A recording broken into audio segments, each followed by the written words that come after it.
Alam mo yung feeling na kahit nandyan ka lang sa harap niya, parang hindi ka niya nakikita, parang hangin ka lang, parang kahit anong gawin mo, wala kang dating. Walang impact, walang hatak, at habang tumatagal, mas lalong lumalaki yung tanong sa utak mo, ano ba ang kulang sa akin? Kapatid, kung naramdaman mo na yan kahit isang beses lang sa buhay mo, huwag kang mag-alala. Hindi ka nag-iisa. Milyon-milyong lalaki sa buong mundo ang gising sa umaga na may isang tanong sa isip. Paano ko ba makukuha ang atensyon niya? Hindi dahil bobo sila, hindi dahil pangit sila, hindi dahil kulang sila sa effort, kundi dahil ang maling laro ang nilalaro nila. At sa video na ito babaguhin natin yan. Hindi tayo magsasalita ng kung ano-anong pick-up lines. Hindi tayo magdidiscuss ng mga tricks or hacks para i-manipulate ang isang babae. Hindi ganun ang estilo natin dito. Ang pag-uusapan natin ngayon ay isang mas malalim na katotohanan, isang katotohanan na itinuro ng mga pinakamatalinong tao sa kasaysayan, sina Marcus Aurelius, si Epictetus, si Seneca, ang mga Stoic, dahil naniniwala sila sa isang simpleng prinsipyo. Hindi mo kailangan habulin ang atensyon ng iba, kailangan mong maging klase ng tao na natural na hinahanap. At yan ang core ng lahat ng ituturo ko sa iyo ngayon. Kaya kung handa ka na, kung gusto mong maintindihan, ang tunay na sekreto kung paano makuha ang atensyon ng babaeng gusto mo nang hindi ka nagmumukha desperado, nang hindi ka nagiging clown, nang hindi ka nagsasayang ng dignidad mo. Manatili ka hanggang dulo. Dahil pagkatapos ng video na ito, hindi ka na mag-iisip ng paano ko siya mapapansin. Ang iisipin mo na lang ay, paano ko pa ba mapapaganda ang sarili ko? At dyan nagsisimula ang lahat. Bago natin simulan, nais kong magpasalamat sa mga loyal kong subscribers sa patuloy na pagsuporta sa aking channel. Kayo ang inspirasyon ko sa paggawa ng mga bagong content. Kung bago ka sa channel ko, comment mo na kung taga-saan ka. Mag-usap tayo ng totoo. Karamihan sa mga lalaki ngayon, kapag may nagustuhan silang babae, isa lang ang instinct nila. Pansinin mo naman ako. At ito yung mga typical na ginagawa nila. Lagi silang nagme-message. Good morning. Good afternoon. Good evening. Kumain ka na ba? Natulog ka na ba? Nag-toothbrush ka na ba? Lagi silang available. Kahit anong oras tumawag, nandyan sila. Kahit gabi na, kahit pagod na, kahit may trabaho pa, tatakbo sila agad. Lagi silang nagbibigay. Regalo dito, libre dyan, flowers dito, chocolates dyan, coffee, milk tea, lahat. Kahit wala na silang budget, kagastos pa rin dahil baka sakaling mapansin. At ang pinakamasakit sa lahat, kahit gaano karami ang ibigay nila, walang bumabalik. Walang appreciation, walang spark, walang connection. Ang babae, mabait naman siya. Nire-reply naman niya, pero makikita mo sa mga sagot niya, walang excitement. Haha, okay, thanks, sige. Yun lang. At alam mo yung pinaka-brutal na katotohanan, habang ginagawa niya lahat ng yan para sa babae, may ibang lalaki dyan na hindi naman nagme-message araw-araw, hindi naman nanlilibre, hindi naman laging available, pero siya ang laman ng isip ng babae. Masakit, pero totoo. Ito ang tinatawag nating attention trap. Ang attention trap ay yung paniniwala na kung mas marami kang ibigay na oras, effort at attention sa isang tao, mas mamahalin ka niya pabalik. Parang investment ang tingin mo. Kapag mas malaki ang capital na nilagay mo, mas malaki ang return. Pero hindi ganon gumagana ang attraction. Hindi ganon gumagana ang tao. Sa totoo lang, kabaligtaran pa nga ang nangyayari. Dahil kapag lagi kang available, nawawala ang mystery. Kapag lagi kang nagbibigay, nawawala ang value. Kapag lagi kang humahabol, ang message na naririnig ng babae ay hindi, mahal kita. Ang naririnig niya ay, wala akong ibang magawa sa buhay ko kundi ikaw. At yan kapatid ang pinakamalaking turn-off, hindi dahil masama kang tao, hindi dahil pangit ang intensyon mo, kundi dahil ang desperation ay hindi kailanman naging attractive. Sinabi ni Epictetus, kung gusto mong maging malaya, huwag kang maging alipin ng mga bagay na wala sa kontrol mo. At alam mo ba kung ano ang wala sa kontrol mo? Ang nararamdaman ng ibang tao para sa iyo. Hindi mo pwedeng pilitin ang isang babae na magustuhan ka. Hindi mo pwedeng bilhin ang atensyon niya. Hindi mo pwedeng i-guilt trip siya para lang mapansin ka. Pero alam mo kung ano ang nasa kontrol mo? Kung sino ka bilang tao? Kung paano mo bitbitin ang sarili mo? Kung paano ka lumakad, magsalita, mag-isip at mamuhay? At dyan papasok ang stoic na pamamaraan. Pero bago tayo pumunta doon, kailangan muna nating pag-usapan kung bakit nahuhulog ang karamihan sa mga lalaki sa attention trap. Dahil kung hindi mo maintindihan ang ugat ng problema, Hindi mo rin maintindihan ang solusyon. Isipin mo si Marco. Si Marco ay isang 28-year-old na lalaki. May trabaho. May sariling kita. Hindi naman siya pangit. Average lang. Pero decent. Malinis. May respeto sa mga tao. Isang araw, may nakilala siyang babae sa office nila. Si Ana. Si Ana ay maganda.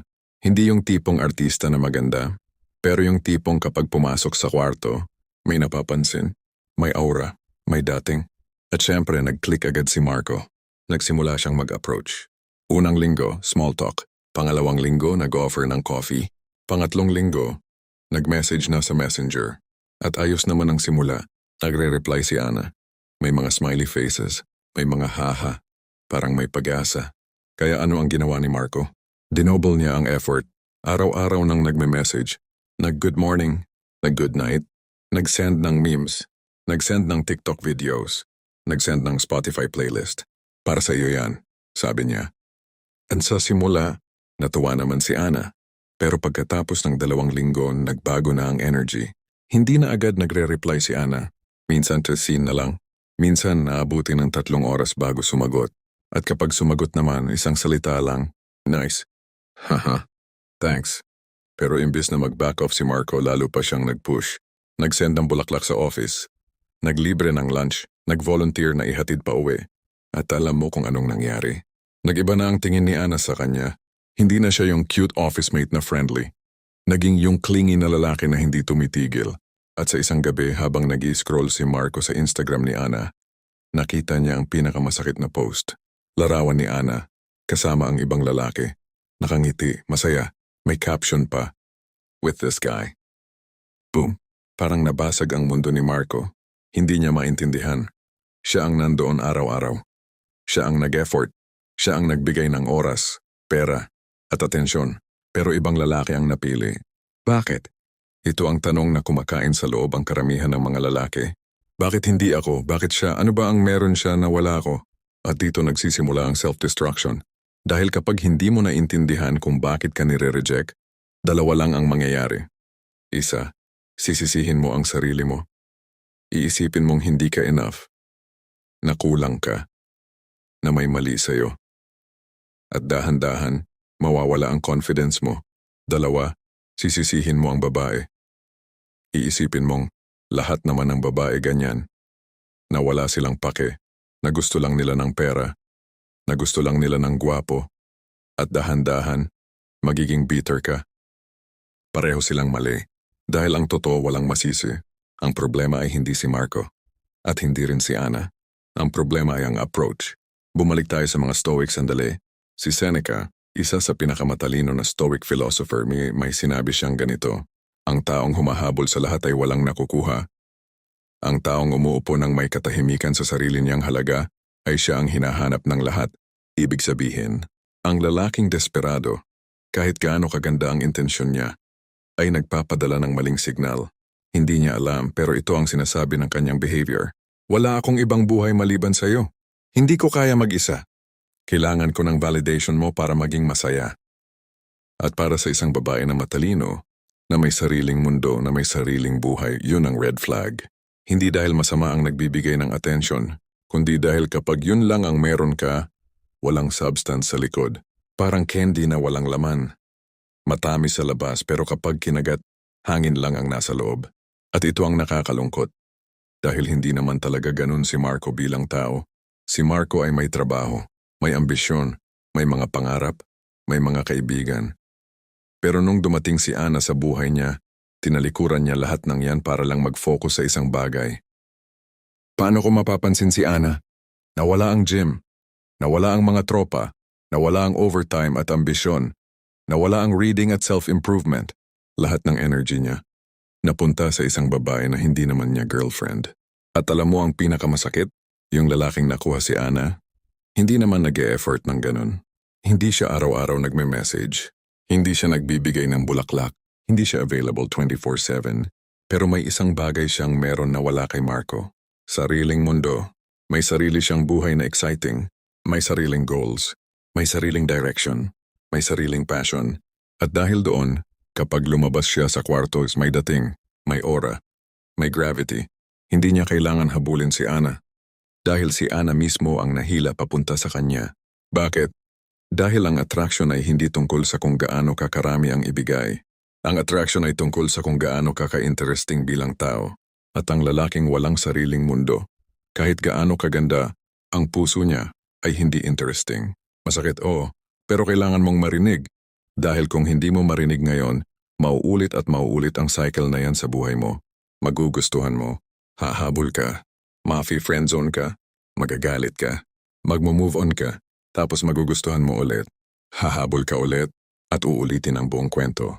Paulit-ulit, parang broken record. Hanggang sa isang araw, mapapagod ka na lang at sasabihin mo sa sarili mo, wala na talaga akong pag-asa. Pero mali ka dahil may solusyon. At hindi lang basta solusyon, isang buong pagbabago ng mindset at galing ito sa mga lalaking namuhay. Nang ilang libong taon na ang nakaraan, pero ang mga turo nila ay mas relevant ngayon kaysa dati. Handa ka na ba? Dahil sa bahaging ito, ibibigay ko sa iyo ang 5 stoic na prinsipyo na babago ng kung paano ka makikita ng mga babae. At mas mahalaga, kung paano mo makikita ang sarili mo. Hindi ito tricks, hindi ito manipulations. Ito ay mga katotohanan na kapag naintindihan mo at namuhay ka ayon dito, magbabago ang buong trajectory ng buhay mo. Hindi lang sa love life, kundi sa lahat ng aspeto. Unang prinsipyo, buuin ang sarili mong mundo. Ito ang pinakaimportanteng pundasyon ng lahat. Sinabi ni Marcus Aurelius, ang taong nasisiyahan sa sarili niya ay hindi kailangan ng palakpak mula sa iba. Ibig sabihin ay kung walang babae sa buhay mo ngayon, masaya ka pa rin ba? Kung ang sagot ay hindi, problema yan. Hindi dahil mali ang maghanap ng partner, kundi dahil kung ang kaligayahan mo ay nakadepende sa ibang tao, magiging desperado ang bawat kilos mo. At ang desperation ay parang amoy. Hindi mo nakikita pero nararamdaman ng lahat. Kaya ang unang step ay hindi paano makuha ang atensyon niya. Ang unang step ay, paano ko gagawing mas interesting ang buhay ko? Bumalik tayo kay Marco. Pagkatapos ng heartbreak niya kay Ana, nagdesisyon si Marco na baguhin ang approach niya sa buhay. Hindi siya naghanap ng iba pang babae. Hindi siya nag-download ng dating app. Hindi siya nagpatulong sa mga tropa para i-set up siya.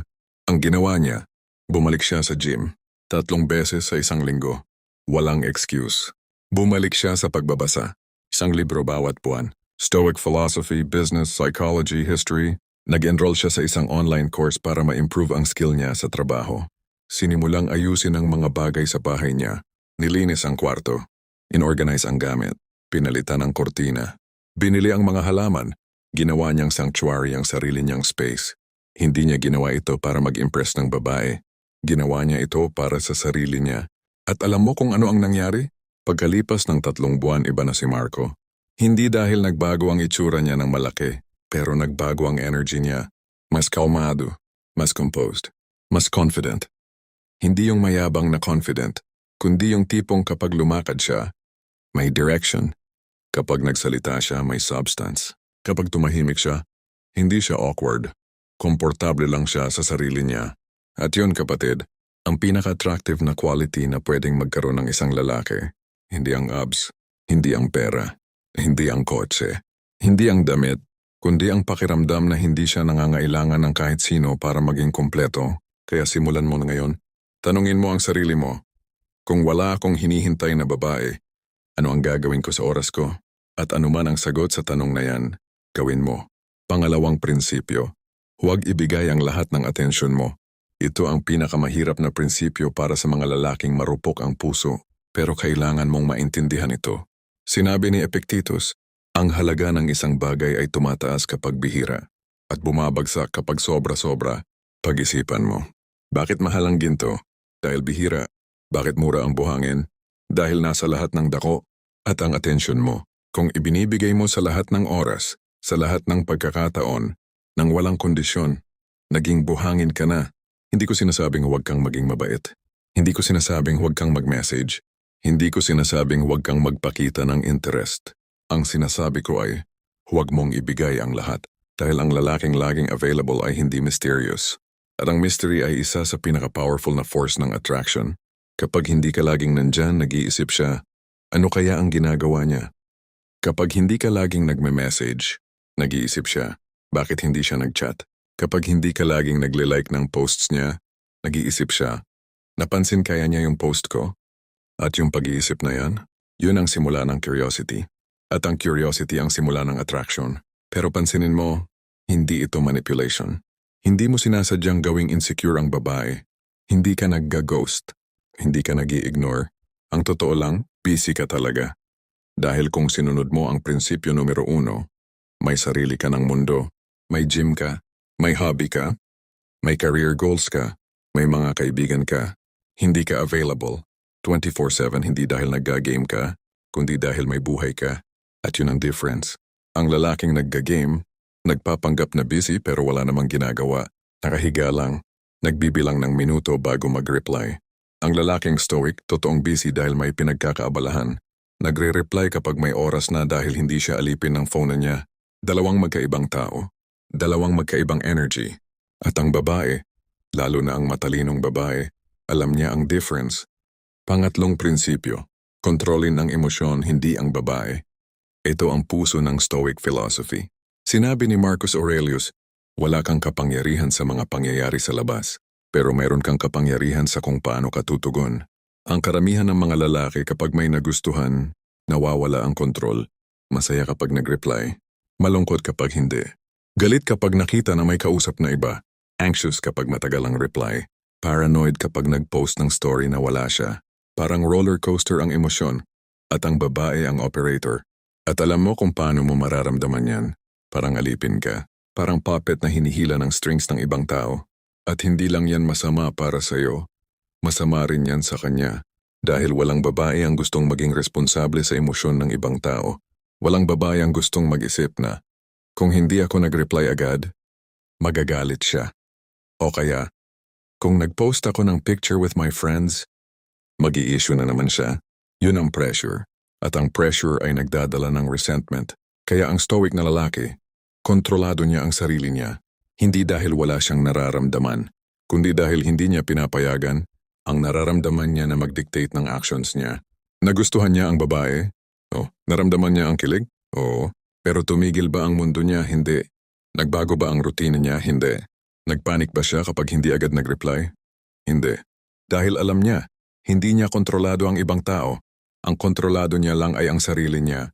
At ang lalaking ganun ang energy, matatag, calmado, grounded, ay mas attractive kaysa sa lalaking nag-iiyak sa chat kapag hindi pinagbigyan. Isipin mo ulit si Marco. Ang bagong Marco pagkatapos niyang mag-aral ng Stoicism, may nagustuhan siyang babae ulit. Si Dean naman ngayon, nag-chat sila, maganda ang flow, tapos isang gabi hindi nag-reply si Diane. Ang lumang Marco, mag-iisip ng mag-iisip. May nagawa ba akong mali? May iba ba siyang kausap? Galit ba siya?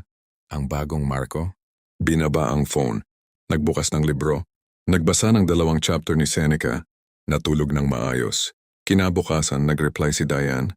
Sorry, nakatulog ako kagabi. Ang lumang Marco, magsasend ng mahabang message na, okay lang, nag-worry lang ako. Akala ko may nagawa akong mali, blah blah blah.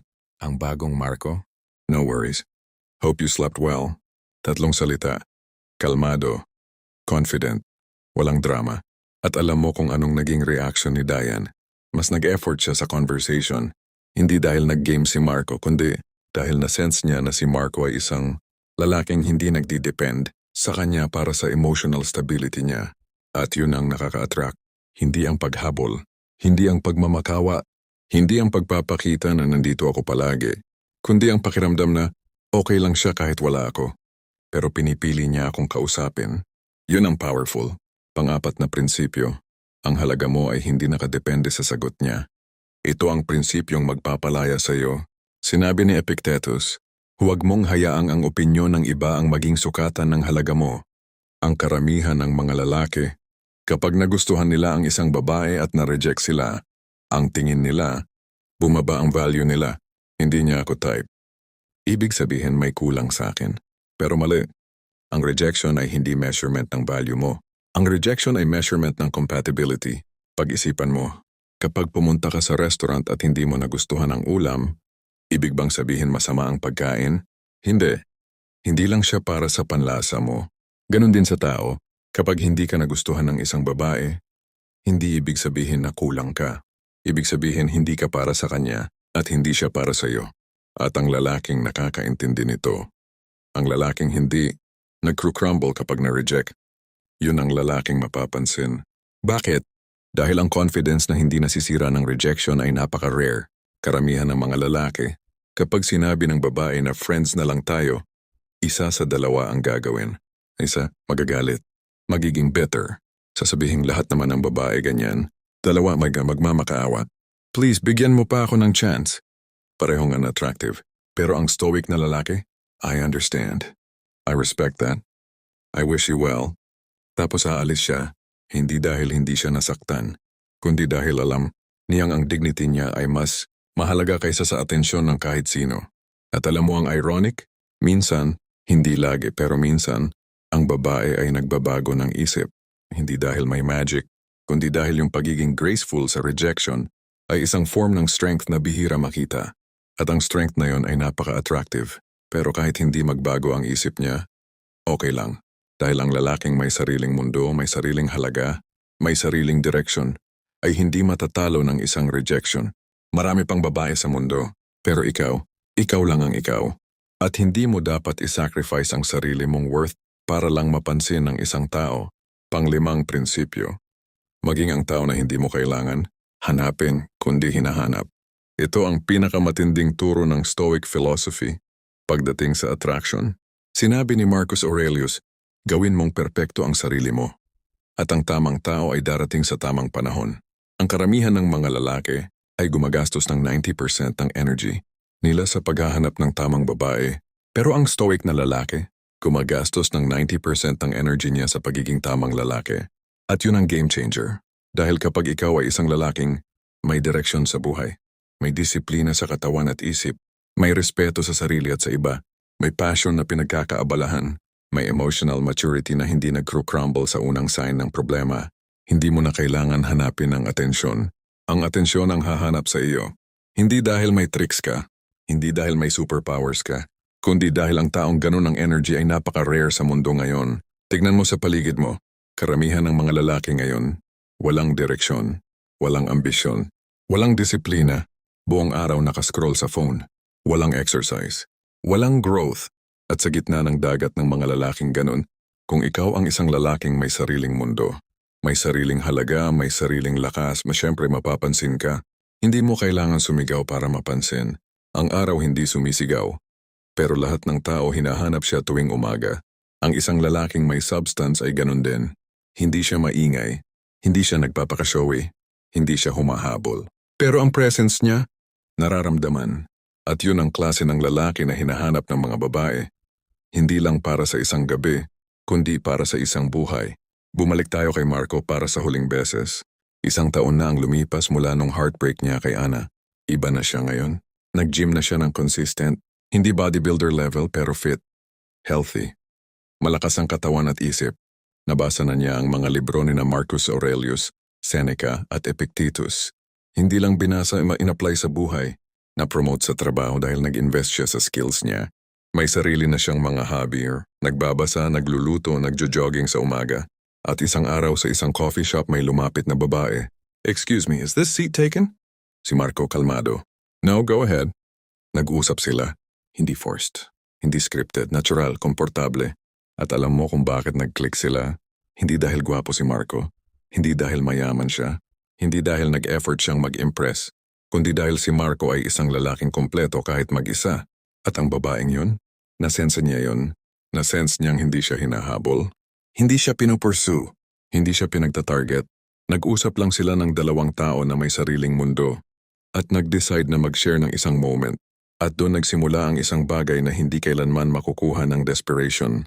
Isang tunay na connection. Kapatid, kung nakarating ka hanggang dito, ibig sabihin seryoso ka. Seryoso kang magbago. Seryoso kang lumevel up. Seryoso kang maging ang klase ng lalaking hindi na kailangan magtanong ng paano ko siya mapapansin. Kaya hayaan mong i-recap ko ang 5 stoic na prinsipyo. Una, buuin ang sarili mong mundo. Huwag mong gawin ang babae bilang center ng universe mo.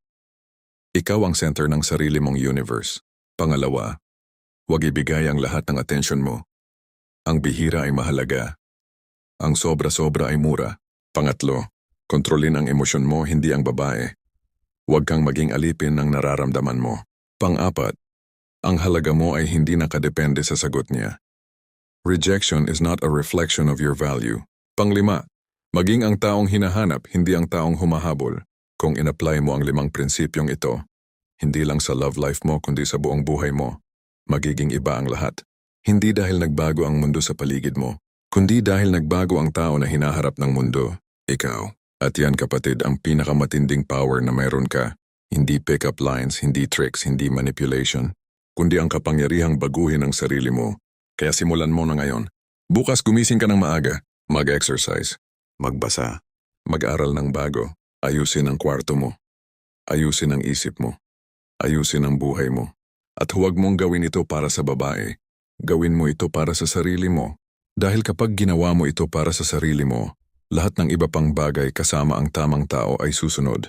Hindi dahil hinangad mo, kundi dahil karapat-dapat ka na. Kung nakatulong sa iyo ang video na ito, pindutin mo ang like button, isubscribe mo ang channel, at ishare mo ito sa kahit isang kaibigan na alam mong kailangan din marinig ang mensaheng ito.